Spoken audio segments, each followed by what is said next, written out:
د 1980 میلادي کال د جولای میاشتې په 2مه د ناسا ویلا نومي سټلایټونو په فضا کې د ګاما څپو یوه چاودنه تشخیص کړه چې له امله یې د امریکا په دفاع وزارت یا پینټاګون کې غوغا جوړه شوه، ځکه امریکا فکر کاوه روسیې د 1963 کال تړون نقض کړی او په فضا کې یې اټومي ازموینه کړې ده.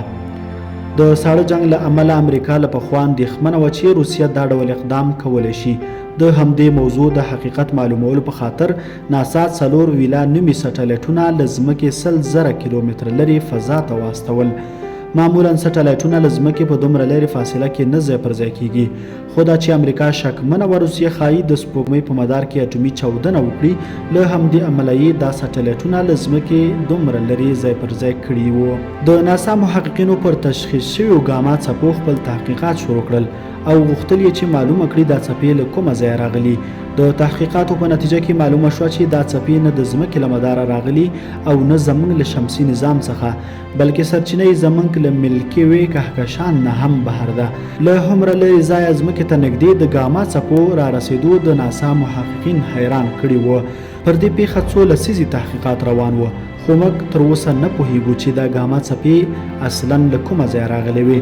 البته دومره ویلی شو چې دا څپې د یو ساینسي اټکل له مخې له ځمکې شاوخوا 80,00,000 نوري کاله لرې ځای څخه راغلې وې.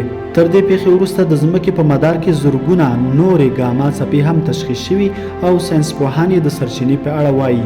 کله چې 2 نیوټرون ستوري له یو بل سره ټکر شي یا یوه ډیره لویه سوپرنوا چاودنه رامنځته شي، په نتیجه کې یې ګاما څپې په کائناتو کې تر لرې لرې ځایه خپریږي.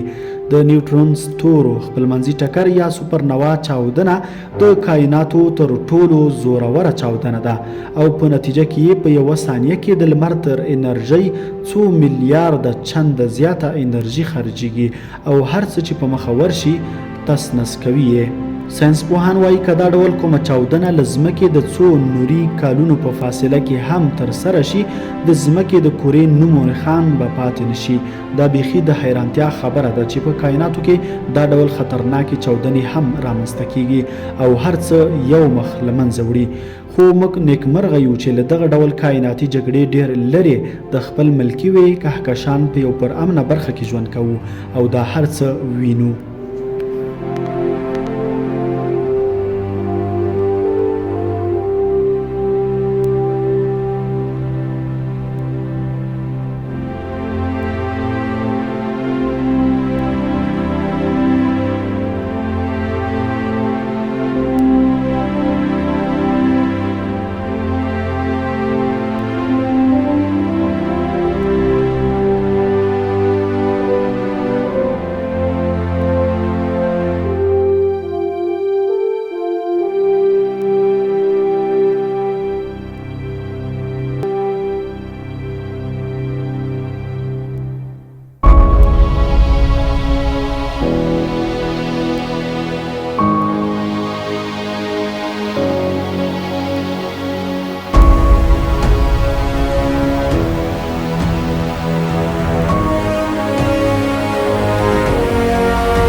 قدرمنو لیدونکو، هغه څو دقیقې معلوماتي ویډیو چې تاسو یې د آیا پوهیږئ معلوماتي چینل پر سکرین ګورئ، د موضوع د ژباړې، لیکنې، غږ ثبتونې او ویډیو جوړونې په برخه کې زموږ د ساعتونو زیار وروسته هغه بڼه ده چې تاسو ته وړاندې کیږي.